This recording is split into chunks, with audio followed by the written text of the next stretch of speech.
This is a extremely special edition of Mag Meets, which is sponsored by our Gender Equality Network here at Mark Allen.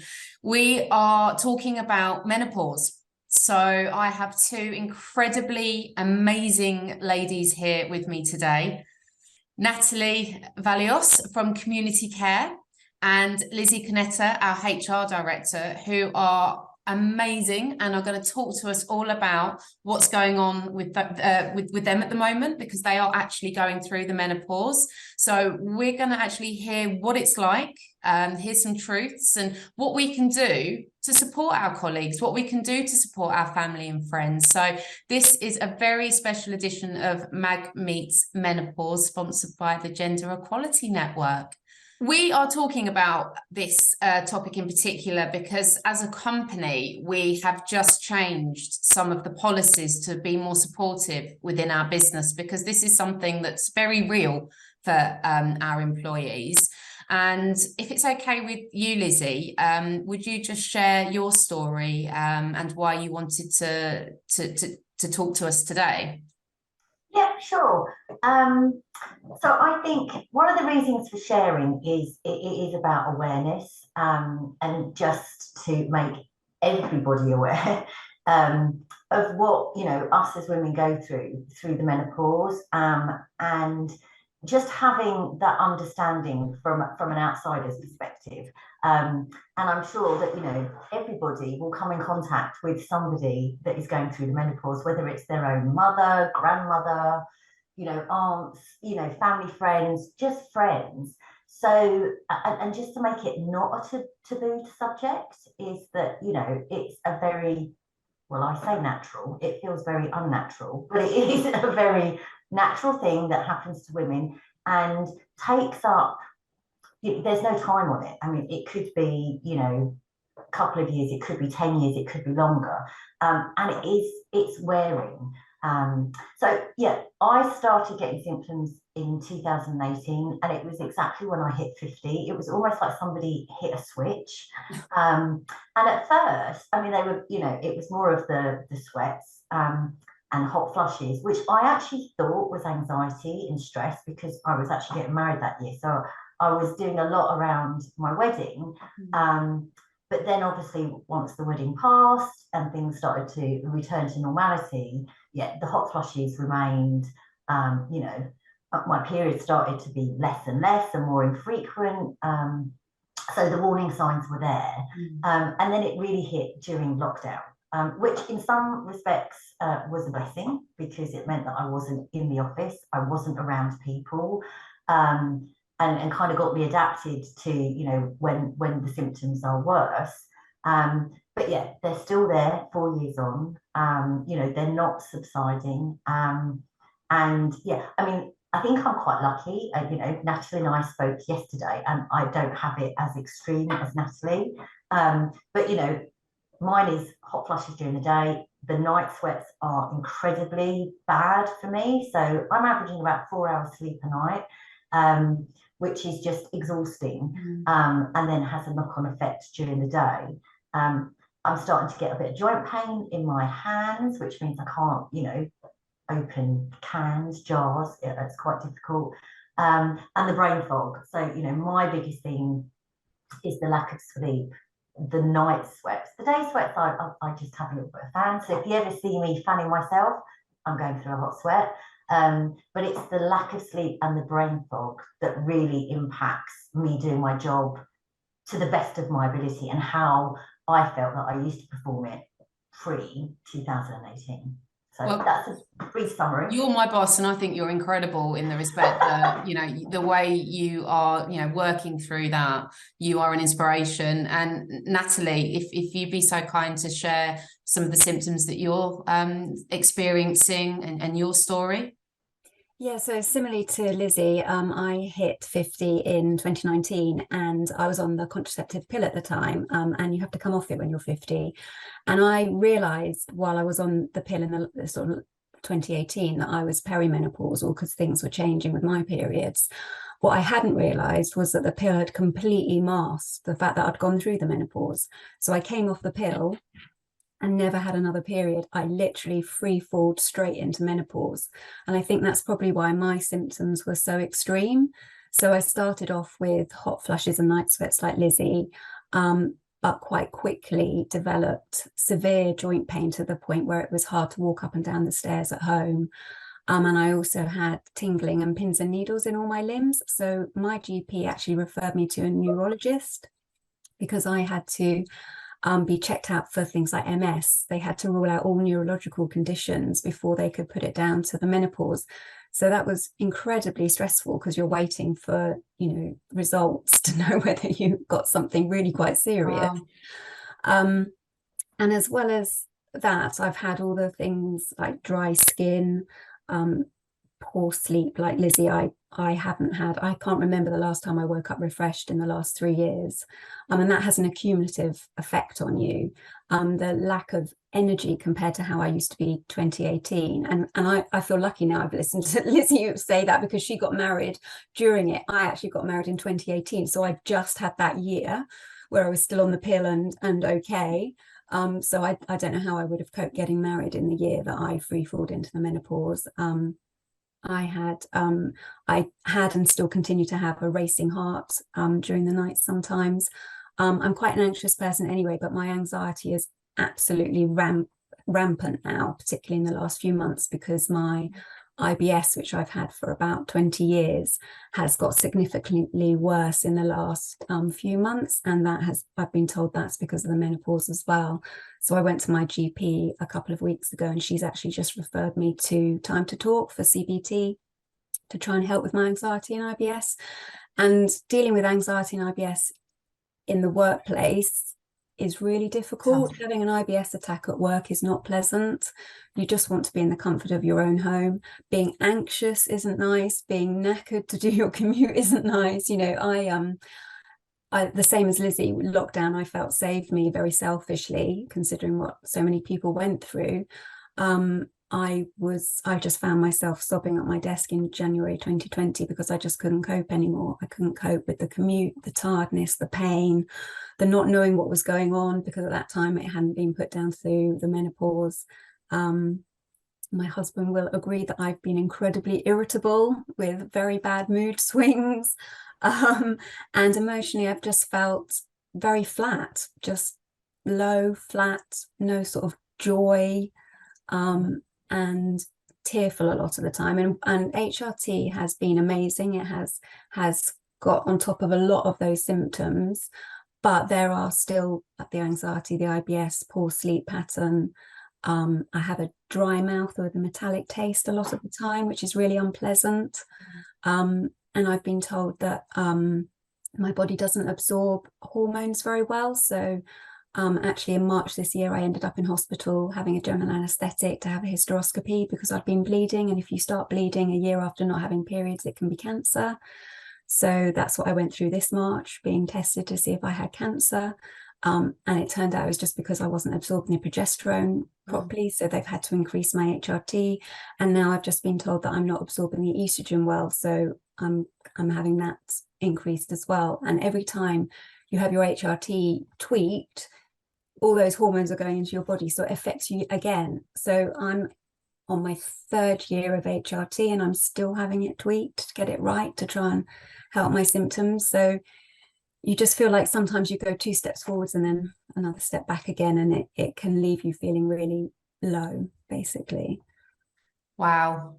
Powerful stuff there from the pair of you. I think people are normally aware of the obvious signs, the hot flushes. Yeah. I didn't know about half that stuff that you just shared with me. So yeah, thank you. So okay, we all have to work. What can we do to support you as colleagues, as friends, as family? What can we do to really try and support people who are going through the menopause? I'll let Natalie go first. I have to say, I feel incredibly lucky to work for a company that has brought a menopause policy in place. When we were told about the Gender Equality Network, I emailed HR and said I really strongly felt that part of that agenda should be a menopause workplace policy, and that was turned around really quickly. Lots of workplaces, most workplaces don't have a policy in place to support women going through the menopause, but they all have to have maternity policies in place. But not all women will have children, but all women will go through the menopause. And, you know, employment tribunals mentioning the menopause have doubled recently. And the UK is on board. They've got a menopause task force in place that was launched this year. You know, there's so much going on around the menopause at the moment. It makes it much easier for women to talk about it, which that's the first thing, is breaking the taboo and the stigma around it. I mean, just doing this alone, having this open forum conversation is just, you know, we probably wouldn't have done that a little while ago. This is brilliant. Yeah, exactly. And when I found myself sobbing at my desk, at that point, my manager was male, who I've known for years, who I get on extremely well with. I count as a friend. And I ended up telling him what I was going through. But not all women will feel they can do that if they have a male manager, or even a female manager who's younger, maybe, who isn't going through it. I think the first thing and the most important thing that we can do as a company is to send this policy around to everybody, because it's very hard to find it at the moment, and it's fantastic to have it. But if women don't know it's there, they can't look at it and see the support they can get from it and go to a manager and say, I need help. Because at the end of the, you know, I went to my manager yesterday and said, I need help. I'm struggling at the moment. And she was brilliant, and she would have been brilliant without the policy. But I think the first thing we should do is tell people that it's there. And Lizzie, what can we do, especially someone in your team? How can I make life more comfortable for you? I think you know, we've got a policy, and I just think, you know, everybody should read it, because it's not just about the managers, you know, managing you know, an employee. It's, you're going to come into interaction, you know, through the, you know, whether it's sitting in a meeting, you know, you might be on a training course together. I just think that people should be more aware, and that awareness does take away the stigma then. So therefore, you know, if we're sitting in a meeting when we're having a hot flush, then, you know, we're not going to be looked at like, you know, like we're aliens or something. So I think it is about reading the policy, but also, you know, going online, especially if you are a manager or have a colleague that might be going through it, so that you can, you know, there are hundreds of symptoms, you know, and not everybody gets every symptom, and some are more extreme than others. So it is just being really, really aware, and just asking, you know, if you see somebody, again, and it's almost like mental health and well-being. It's like, if you see somebody that doesn't look 100%, just ask if they're okay, and how can you support them. And yeah, you know, don't make fun of it, because it's not funny. It really isn't funny. And I kind of make a joke out of, you know, oh my God, I'm having a hot flush. But, you know, for other people, it's, you know, I have to say, it's probably one of the worst things that, you know, I've been through, because you don't know when the end is. You don't know when you get your symptoms. So it's kind of a never-ending thing. You know, you wake up in the morning thinking, will this be the day that I don't have a hot flush? You know, or is this the day? Or when I go to bed at night time, you know, am I going to be able to sleep all the way through the night rather than getting up 3 or 4 times and having a broken sleep? So yeah, it is about be aware and be sympathetic, empathetic. You know, and talk about it. Make it less taboo, as you said. Talk about it, because it is uncomfortable for some people, and I appreciate that. It's a very sensitive topic, and if, you know, not stereotyping, get my words out, not stereotyping a male manager, but it might be a little bit sensitive and a little bit awkward. And you know, as a company, we have shared just recently the new policy that's gone out, and that has been received, you know, with such positivity. But again, we don't just want to send that out. That's great, it's in your inbox. You need to keep, you know, talking about that and making people aware that that is something that we are here to do, and you know, we want to support people. Would you Yeah. have any final advice for anyone who is struggling at the moment, not necessarily at Mark Allen Group, just in general, that you'd like to share just to finish things off? Well, for me personally, I am a patient with Newson Health. So Dr. Louise Newson is a well-known expert on the menopause, and she has appeared on countless sort of TV and radio programs, and she runs a private menopause clinic. And I became a patient in 2021, I think it was, because my GP was great, but because I was having such extreme symptoms and really struggling, she wasn't as expert as I needed. And so I would say, and since then, a couple of my friends were also patients with Newson Health now. And just, it is a lot of money, but it just feels so worth it because they're experts in their field, and they can do sort of HRT tweaks that your GP wouldn't necessarily do. And but they've also got a website that's got a wealth of information on it, and videos and things. And I think if you're struggling, then Newson Health is a really, really great place to go. And but like you say, there are lots of other, Talking Menopause, British Menopause Society. There's lots of places that you can go and find advice. And be open. I've been really open with my team. I've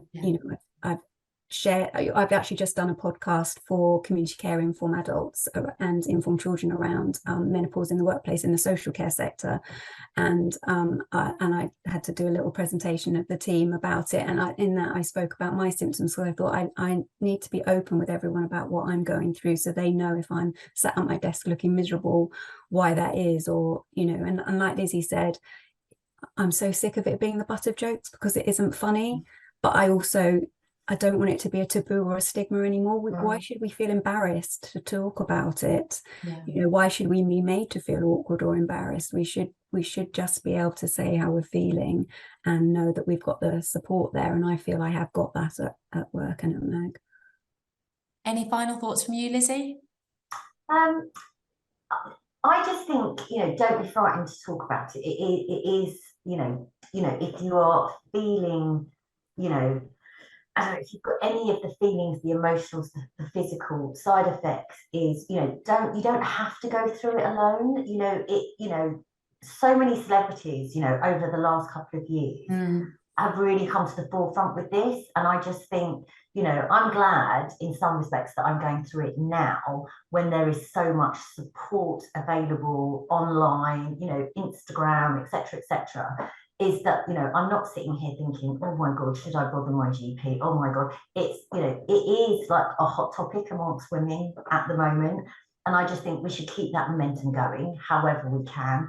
And also to remember that a lot of it is very emotional as well, as long as, as well as the physical side effects. One of the things for me, which again, it sounds really silly, but it's like looking in the mirror thinking, oh my God, my skin has totally changed. And, my hair has changed. And it's almost like, I am getting old, and it's really noticeable. And it was noticeable in a very short space of time. And that for a woman is really hard to deal with emotionally, especially, again, because there's so much in social media about looking stunning and beautiful and young and this, that, and the other. And we're going through something that literally strips your body of everything that you've had over the last 30 or 40 years. And emotionally, that's really, really tough to deal with. So yeah, for me, it's talk about it. Don't go through it alone. Talk to, us in HR, talk to your friends, talk to your family, go online. There is lots of support out there. And you don't have to suffer. I mean, it's not pleasant, but you don't have to suffer as much and in silence. So yeah, talk. I think the general message is talk. Yeah. I think that's our final thought. Yeah. I can't thank you enough, the pair of you, for sharing incredibly personal stories with the whole company, and this will have a link to the world. So thank you. Thank you so much. And I'm sure that if anyone watching this wants to reach out to us in HR, Lizzie, or yourself, Natalie, any, form of communication would be welcome. And I am honoured to have chatted with you both today about this topic. This has been Mag Meets Menopause, sponsored by the Gender Equality Network.